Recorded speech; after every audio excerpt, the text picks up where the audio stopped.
Welcome back to Rolling Solo. My name is Adam Smith, and we're going to continue off with the Nemesis playthrough, exactly where we left it off in the last video, plus some corrections as well. That's going to throw some serious harm at the medic, thanks to the community picking out a couple surprise attacks that I missed. So the first thing I want to talk about before we get into that is the fact that we've got some revealed tiles from the beginning of the game. Remember when we set this one up, we had the evacuation section B and A already revealed? Well, just so that you're 100% clear in terms of our objective, because I haven't talked about this yet, it states on No Man Left Behind to send the signal, which we've done, and all rooms on the ship must be explored. So the keyword there being explored. Just because the actual tile to the room is face up doesn't mean we've explored it. The exploration token that's inside of it needs to be revealed for us to have explored it. So I don't want to give you the impression that it's just about flipping the tiles over, although essentially that's a part of it. You really need to get that token flipped, and the only way to do that is to get into those evacuation section A and B, because they're revealed when you're playing on this second side of the Nemesis board with the two different color technical corridors.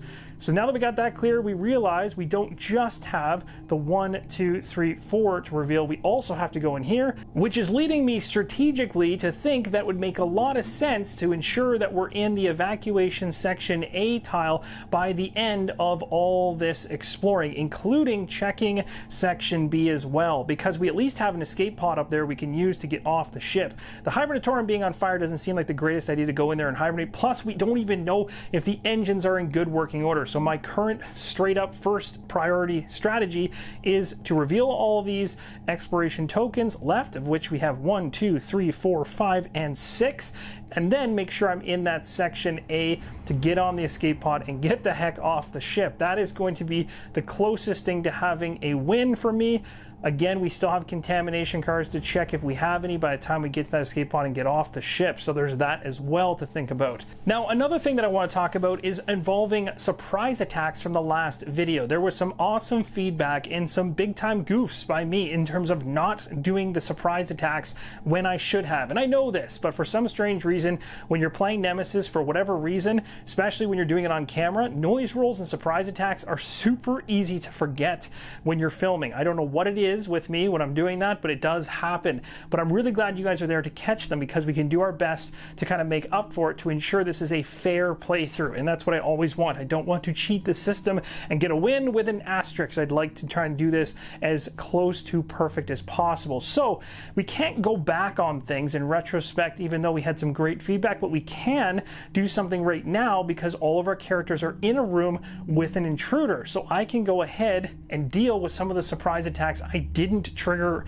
in the last video right now, and that's what we're going to do. So just so you understand where we're at in terms of things, the end of the last video, we went ahead into a new round. We drew up to 5 cards each. We moved the first player marker over to the bounty hunter. Now, in the last video at the end, the first player marker was on the medic. The medic at the end of the last video was the one that triggered a surprise attack, or should have had the surprise attack coming her way. That one was easy to see, and I didn't do that surprise attack. That one will resolve right now. The other one that's a bit more convoluted is not worth explaining, at least at the beginning of this video, because the easiest thing for you to do is to go back to that Nemesis Part 4 video and check the pinned comment, the very top comment that I have pinned. Go ahead and click the read more section, and you'll find an explanation with timestamps as to why I'm going to go ahead right now and actually resolve not one surprise attack, but 2 surprise attacks for the medic, to ensure that the medic and the bounty hunter have the exact amount of surprise attacks they should have had if I hadn't have forgotten some of them. So with that said, the medic is going to be going through some serious pain here. So this is going to be 2 surprise attacks happening back to back, and then we're just going to move ahead as we were in our current player phase, or starting our new player phase. So we'll start it off and see how this goes. And one thing to note just before I go ahead and pull the intruder attack card for the very first one is both of the surprise attacks should have occurred the way they would have in real time based on the number of cards that I had in my hand at the time. So they were valid, and I double checked those. So here we go with the very first card. We're hoping not to see an adult icon, but I'm guessing that we're probably going to. Let's go ahead. Oh yeah, we do. Slime. The character gets a slime marker and 1 contamination card. So that's what's coming at the medic for the very first one. So a slime marker or status token is going to go on this slime slot right here. You know what the great thing is though? We got some clothes earlier on in the playthrough, and this allows me later on when it's her turn to go ahead and discard this if I pay the cost, and I can get rid of that slime marker. So this actually worked out pretty good. What doesn't work out too well for the medic is adding a contamination card to her discard pile. That's slightly unfortunate. All right, time for the next surprise attack coming towards the medic. This will resolve and clean up everything. Here we go. Oh, that's a bad one to get. It's a bite. It says, and it is for an adult, if the character has 2 serious wounds, they die. Oh man, that would not have been good. And then it says, if not, they suffer 1 serious wound. All right, so let's find out what kind of serious wound is coming towards the medic. This is probably not going to be good. Hand, I don't like that. This one states the cost of all your item actions is increased by 1. Well, remember I was just talking about using some clothes? Yeah, if I happen to use those clothes and I expend the 1 card to do that, it's now going to cost me 2 to get rid of that slime. All right, we're all squared away now in terms of the correct amount of surprise attacks occurring for every character. None of that was fun to go through, and the medic is already not really impressed by what just happened there, but it's a perfect time to resolve those slip-ups, being that we're all in a room with an adult intruder, so it worked out quite well. So now we're all level. We can begin from here. Cross your fingers I don't miss any more noise rolls or any more surprise attacks. I'll do my best to keep an eye out for it, but it does happen from time to time. So we're going to start things off.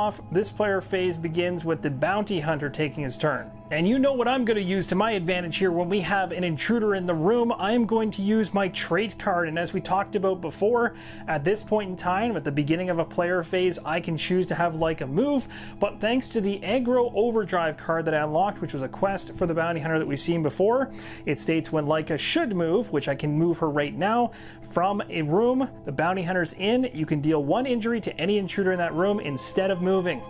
That is exactly what I'm going to do. So we're going to hit that intruder for 1. So Leica takes a nice bite out of the side of that intruder, and now we're going to go to the intruder attack deck to see what happens. I highly doubt 1 injury on this thing is going to do anything, but maybe it'll run away. Oh, that's such a low card. That hurts. I forgot there was a 2 in the deck. That is crazy. There might even be more 2s, but that hurts even more.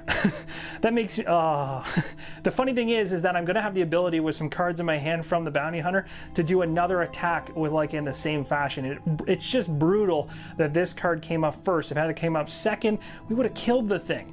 And remember, that trait doesn't cost an action, so I still have 2 actions, and the card I'm referring to that I can use to do another attack is this one right here. It's called Go Girl. I can use this. It states you can move Leica to a neighboring room or return her to the bounty hunter board. So I'm going to choose to move her, and then because I'm choosing to move her, I can take advantage of the aggro overdrive again to put another damage or another bite attack against this intruder, and that is the reason why that 2 damage or 2 wounds to take out that or at least on that last check, was brutal to receive on the first one, because this would have been the time to get it. So now we're going to go to the intruder attack deck and pray there's another 2 behind it. Probably not. Nope, not my luck. 6. So this thing is still kicking. Now that was my first action, and this is going to be my second. Taking aim. When I saw this card come up into my hand at the end of the last video, I was excited because this is going to help me get a better shot on this intruder. Hopefully, fingers crossed. So perform a shoot action with your energy weapon. You can re-roll your first result on the combat die. Doesn't require any extra cards to be discarded. However, I do have to discard the final ammo that I have in my rifle 247. So this is going to be an issue for me now, as my gun for the bounty hunter, which is really the only decent weapon we have. Actually, all weapons across all my characters, the needle gun on the medic, they're all out of ammo. So this is going to become a problem. I'm going to need to do some searching to kind of restock that ammo. All right, so let's go ahead with the first roll and see how it goes. Okay, so a single hit. Now, I'm actually not going to use my reroll on this particular one because it's a clean hit. The only thing I could have gotten better than that result would have been actually landing this side right here. And again, a 1 in 6 chance to get that additional damage. Probably not going to happen on a reroll, so I'm going to stick with what I have with the 1 hit. We'll go ahead and drop it on the intruder, and we're really just going to hope that, again, I pull a card that equals 3 or less. That would be fantastic. And we all know the way this game works, that probably isn't going to happen. Let's see. Oh, it's running away, so all that damage means nothing. So that means the intruder is a little bit scared of what we just did to him. He is going to duck into the... Oh, that is so brutal. He's going to run away on us. Which way is he going to go? He is going to head to... number 3. That is really bad. What's also really nice about this timing-wise is the bounty hunter was able to accomplish all of that on his very first run here of 2 actions. And of course he used the trait at the beginning, but that allows the medic now to do something other than attack, which the medic isn't good at and would have had to try and escape the intruder and take some damage. So now I can maybe get the medic out of harm's way as quick as possible, seeing as we can definitely use the bounty hunter's dog or companion to help us with attacks when we have 0 ammo. So let's go ahead and get the medic moving down to this evacuation section B. So the medic is going to first off use the interruption card to discard, not for its any ability whatsoever, as we've always done with the interruption card, in order to move. And I don't care about carefully moving. I don't want to burn my hand. I want to just get in there and get out. So she is going to jump to evacuation section B, and we can reveal that exploration token. All right, so she's jumped into that room, and look what we found. 1 searchable item inside of the room. That's not a ton, so we'll go ahead and just rotate this over like that. And we also found a door. It's going to seal off behind us.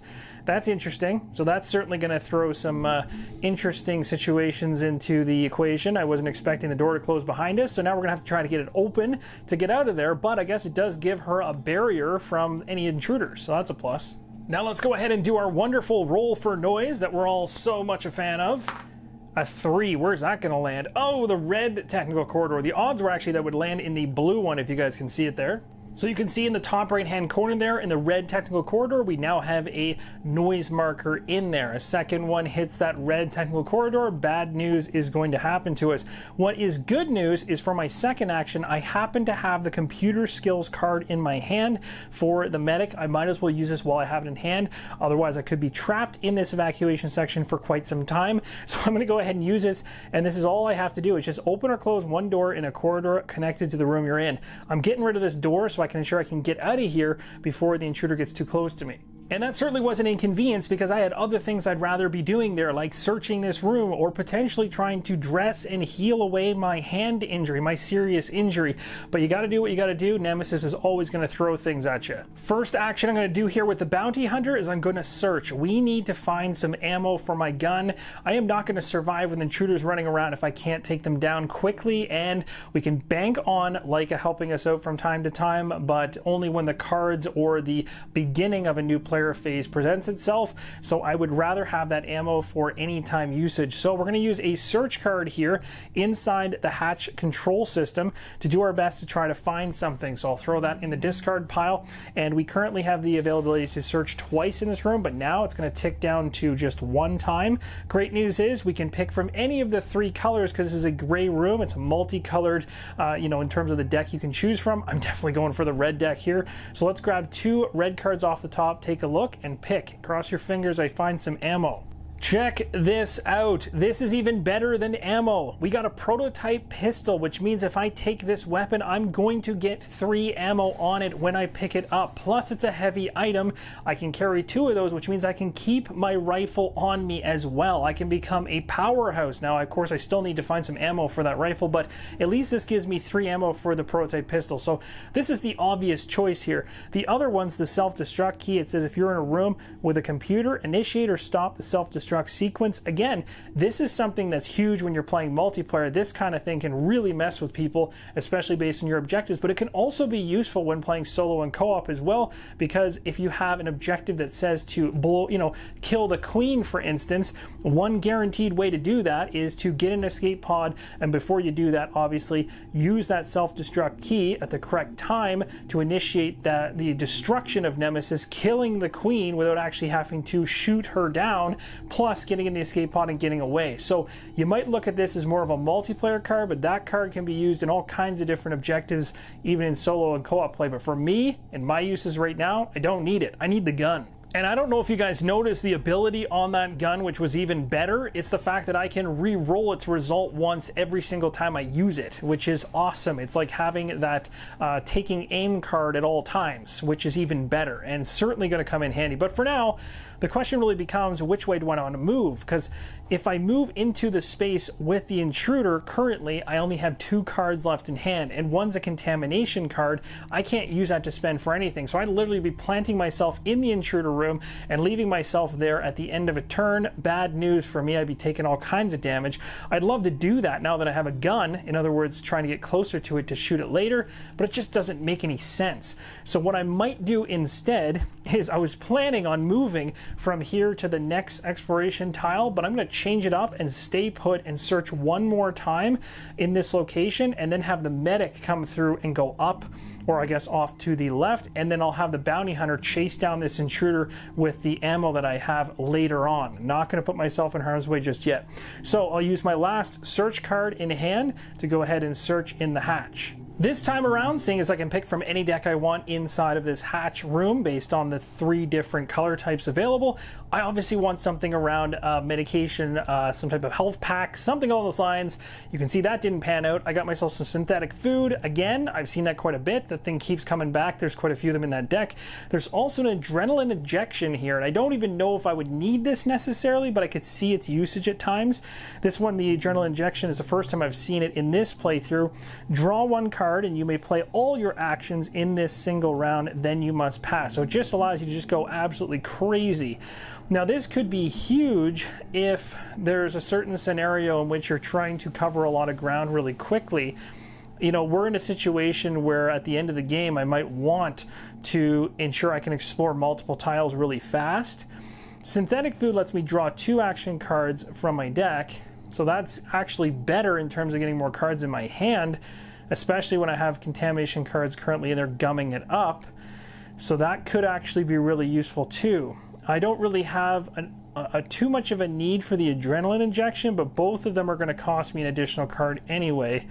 Tough decision at this point in time, but I think I might actually take the synthetic food this time around. Alright, so the medic is in the evacuation section B, and I want to focus a little bit more on dealing with my hand serious injury. That's going to constantly force me to pay more cards when using my item cards. Now that I got that door open, let's go ahead and do that. So the first thing I'm going to do is I'm actually going to use my search card, which I have in hand, and I'm going to be using this in conjunction to pay for my bandages. And these bandages can allow me to dress 1 serious wound or heal all light wounds. Yes, I have a light wound, but I'm much more concerned about the fact that the hand is increasing that cost, so we're going to dress it. So I'm going to go ahead and discard this as a one-time use. It cost me an additional card to do it. This goes in the discard pile, and now we can take that serious wound, which still counts as a serious wound, but now we've dressed it. So I flip this card over, and I keep this card near my character because the actual card still counts as a serious wound towards my total to actually kill my character in the end, which is still not good. It'd be better to get rid of it, but at least the negative ability that's on it no longer applies. I no longer have to pay that additional cost on item cards, so that's the plus there. For my second, oh, and actually one other benefit I get right now is from my trait because of what I just did. So if you actually take a look at the trait for the medic, don't want to forget this, it says when you dress any number of serious wounds or heal any number of light wounds of another character. It's of another character, so you don't get the benefit when you do it to yourself. Draw an action card, that's too bad. Would have been nice to get that for myself, but it's not going to happen. So I have one more card in hand. So what I'm going to do now is do Pharmacist, and this one says heal 1 dressed serious wound of any 1 character in the room you're in. So that includes yourself. Then draw a card if you're in a green room. This is a multicolored room, so I am considered to be in a green room, so I definitely can draw a card here, and this doesn't need any extra cards to pay for it, so that's great. So that actually does in fact heal away, because this is a dressed serious wound, this one. So this is actually gone from my character, so I've dealt with that nicely. That'll be discarded, and now we're going to go ahead and draw another card up. But remember, my turn is technically over, but the bounty hunter's already passed, so it comes right back to me. I've got 1 card left in hand, and it's Demolition. I can destroy a closed door in a corridor connected to the room I'm in, or place a malfunction marker, and that's neither of those things are something I really want to do. So the question is, do I want to do anything else to end off my turn? I might want to move. Or better yet, before I move and put myself in harm's way again, because I know the bounty hunter's in a much better place if this intruder happens to come down into this spot. I don't really want my medic in here yet, so let's leave my medic here, and instead let's go ahead and use the close card now that I only have to pay a cost of just what's on the card, thanks to what I did with my serious wound that I got rid of.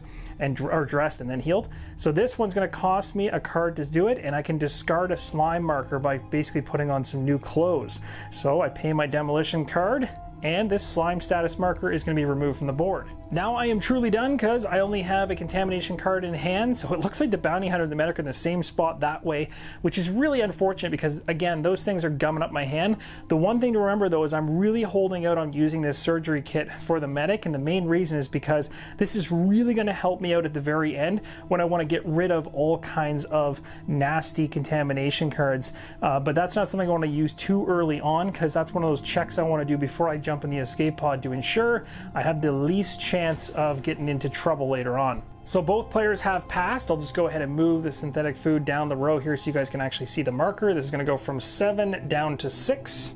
The intruder is going to attack nobody because there's nobody in its space. There's also no fire damage to deal with, so we go right to the event card.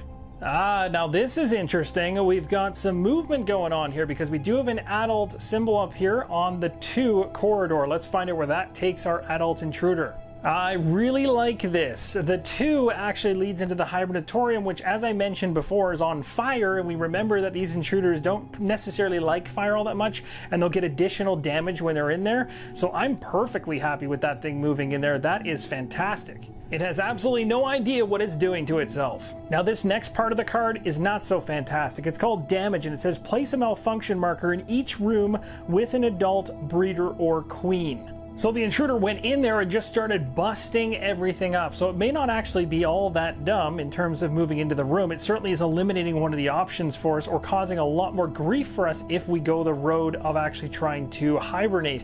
The thing to make note of with fire and malfunction tokens inside the hibernatorium is the fact that fire is not going to prevent you from trying to get into cryosleep. It's going to hurt you if you're standing inside of that space, but once you're in cryosleep, you're okay, because at that point you're done, and it really just comes down to victory checks as to whether or not you're going to win the game. But you cannot get into, or even attempt to get into cryosleep if it's malfunctioning. Just like every other room, the room itself doesn't work if it's malfunctioning. And the other thing that's even more brutal about this malfunction marker is it brings the total left down to place just down to 2 markers left. I only have 2 left to place. But remember, it's when you can't place any more malfunction tokens that the ship explodes. So we are getting dangerously close to this ship becoming, well, not the most stable place to be. Now time for the intruder bag development, one of the ones that I fear the most, because we're getting down to the point of having the queen or the breeder or something bad showing up here. We do have a blank token in the bag somewhere. Let's see what happens. Oh, I like spoke it right into existence, the queen.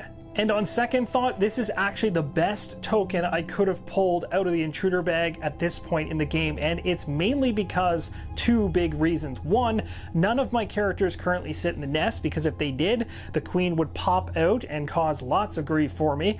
But the other thing is, if that doesn't happen, which it's not because no characters are in the nest, then the next thing that happens is an egg is created inside the nest. But guess what? We destroyed the nest. So that doesn't even happen. So because of that, literally nothing happens. It's just like drawing a blank token.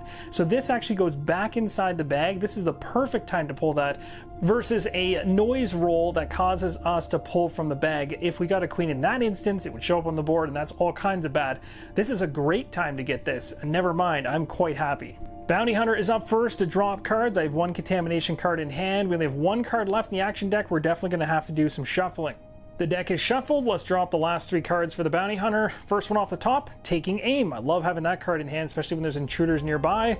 We got Demolition. That's good in case a door happens to block our path. And Interruption, an expendable card. For the Medic, we have a Contamination card in hand already, and we'll draw up 4 more cards. We got a Search card. That's good, actually, I believe. Yes, there is 1. Oh yeah, there's the ability to search once there. Perfect. We can definitely do that. Field Dressing to heal all light wound. Ooh, that could be good too. Get rid of our light wound. Rest, that'll be helpful for contamination. And the last one, ER. And the Medic gets to kick things off. First player token on the player board, and let's go ahead with the first 2 actions. First action for this player phase, I'm going to spend these 2 cards, Field Dressing and ER. I was going to use it to heal my light wounds, but again, I only have 1 light wound, so I'm not too concerned about it right now. I really don't want to waste too much time, because remember, I have a contamination card in both of my characters' hands, which are slowing down what I can do in a given round every single time, or each player phase, I should say. So I want to get moving and get these things explored, because I don't want to be on the other side. I want to be as close to these escape pods as possible to get out of here at the end of the game, and I need to make sure I've explored everything. So we're moving carefully here so we can pick essentially where this noise token is going to drop, and I'm definitely going to go ahead and drop it behind me here because I have no plans to go back to the comm room, so that will drop right there. And for my next action, I have to make a decision here, and I'm thinking I'll stick with my original plan to have the medic here now go up this way to stay as far away from any intruders as possible, take the safer path around. The bounty hunter will risk it and go straight by because he's got some ammo to chew through. So we'll go ahead and instead of doing anything here, which there's not much to really do as that room has been completely searched, we're going to go ahead and spend... I guess this is the question though, do I really want to risk it? Because if I move without doing careful movement, I've got a potential chance of triggering something. So maybe to be safe, just to avoid any grief on my part here, let's spend 2, the rest card and the search card, in order to move carefully. So we're going to move carefully from this position over to here. Now this is nice. We found the monitoring room, and we'll talk more about what that is in a second, but this is even more interesting because this is actually something that crops up in the FAQ, and I've seen it on Board Game Geek as well, as a lot of people have asked, hey, what happens when you spend 2 cards to do a careful movement and then you land a silence on the event token? How does that work? Think of the silence on the event token, or I should say the exploration token, as being the result or the already pre-rolled result of a noise roll. So the only way you can take advantage of that X for silence is if you were going to make a noise roll. Because I chose to move carefully, that X means nothing to me right now. I still have to place noise somewhere, but at least it's my choice. So I've chosen to place my noise marker here as I plan to move carefully in the future and kind of place the noise ahead of me. I should be okay, fingers crossed. And this room here is set to 1 as it stated on the exploration token. The monitoring room, what is that all about? So for 2 cards, if I ever want to use the monitoring room, I can secretly look at any one unexplored room tile and its exploration token.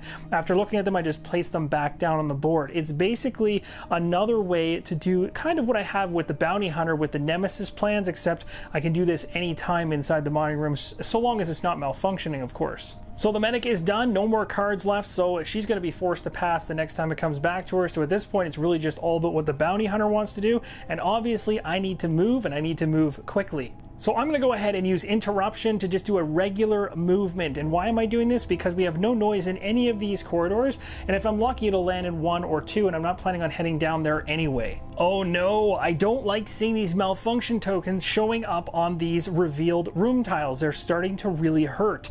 So you can see here this has 2 availability in terms of searching, so we'll just spin this around like so, and I moved in here, so I'm gonna have to do a noise roll, and it's malfunctioning, which is no fun. I just mentioned that, so a token to represent that. Maybe I should probably try to fix it before I leave, being that we only have 1 more malfunction token to place, and then the next one after that is going to cause the ship to explode. And we still have 3 more rooms to reveal, but technically 4 exploration tokens to reveal if you count the evacuation section A's token as well. So there's some serious danger that we could have the ship explode on us right at the last gong. Definitely probably need to focus on fixing that before we leave, just so that we don't get into an interesting situation. So what does the command center do? We'll find out as soon as we roll for noise here. So let's go ahead and roll, see what happens. Oh my goodness, I got a silence. So of course, when I find a room with a malfunction token inside of it, I can't even fix it. I don't have a card on the bounty hunter that can do that at the moment, but what I could do to get an extra card in my hand this player phase is use my military drugs. This is kind of a cool card. So this one right here, when it comes into focus here for you guys, states discard any number of cards from your hand, even contamination cards, and draw up to the same number +1. So I was thinking I might have to use my sentinel card to discard for this, but it looks like, oh actually sorry, I do, because it it is going to cost me the additional one. My apologies. But at this point now I can discard any number of cards, including contamination cards. So I'm going to pay by using these, and this is a one-time use military drug, so that card is gone. And my Sentinel card is going into the discard pile. From my hand, and I'll show you guys exactly what I have left here, I'm going to ditch my contamination card. And it also states, though, that I technically could get rid of anything else in my hand if I'm reading that correctly.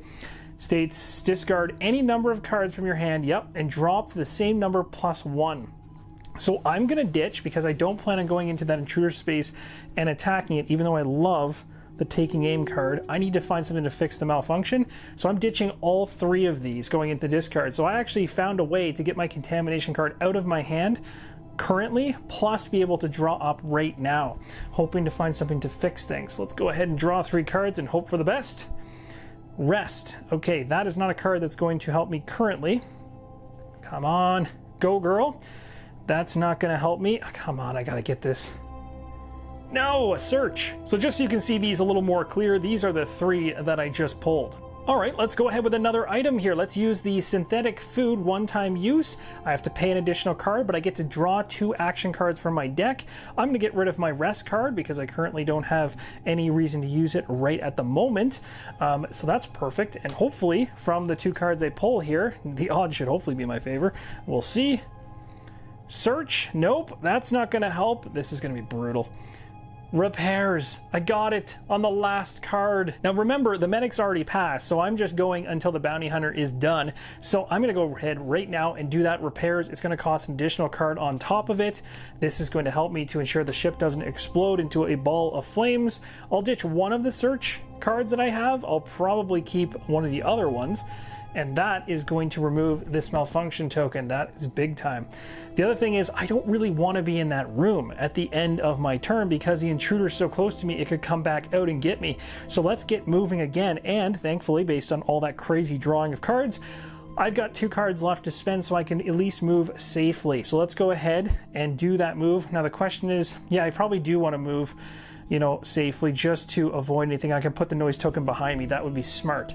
So we'll go ahead and discard those cards and move to the next room. No way. What are the odds of getting this kind of combination? A shower room with the slime token? The shower room is literally what you can do to get rid of slime. That is perfect. Now, slime's not really a high concern for me right now, but again, remember with noise rolls, that can be a problem, but I move carefully here, so I do get to choose where I put this noise token. So for now, I'm definitely putting it behind me because I have no plans to go back the other way. Okay, we're also going to set the room to 3, so we'll rotate like this. And we're going to become slime. So I'm essentially going to do this off camera, but basically take 1 status token or marker, and we're going to place it in the slime position on the bounty hunter. The bounty hunter will now pass as well, and we are done the player phase. Time will slip from 6 down to 5. This is the best part. The intruder is in a room with fire, and currently it's going to take 1 damage for being in that room with fire, plus because of its vulnerability to fire, it's going to take an additional damage. So 2 at once, and then we're drawing a card. That's awesome. It'll be up to a total of 5 injuries. So with 5 injuries on the intruder, we'll draw a card and see if that fire damage is enough to take it out. A 4. It definitely is. It is burnt right up. Something about that is way too satisfying to me. But I am so glad that that thing got incinerated inside the hibernatorium. The only thing left there is just the carcass of that intruder.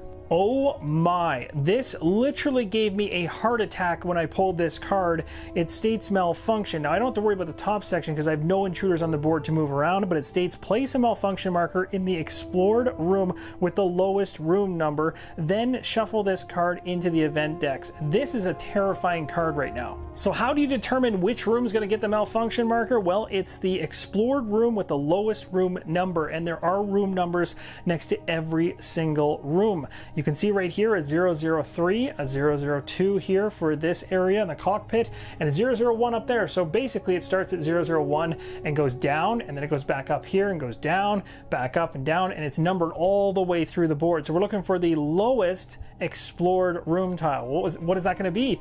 It's obviously not number 1 or number 2.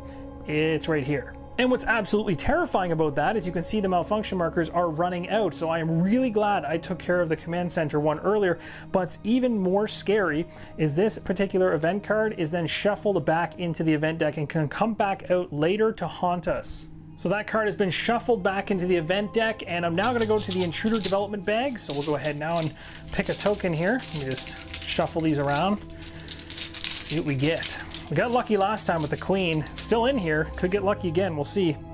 Nope, not this time. We got the adult. That is going to result in some noise rolls. So we'll start the first noise roll out for the medic, as the medic is the first character. This is not looking good. The only thing I can roll here that's not going to cause problems is a 1 or a silence. So here's hoping.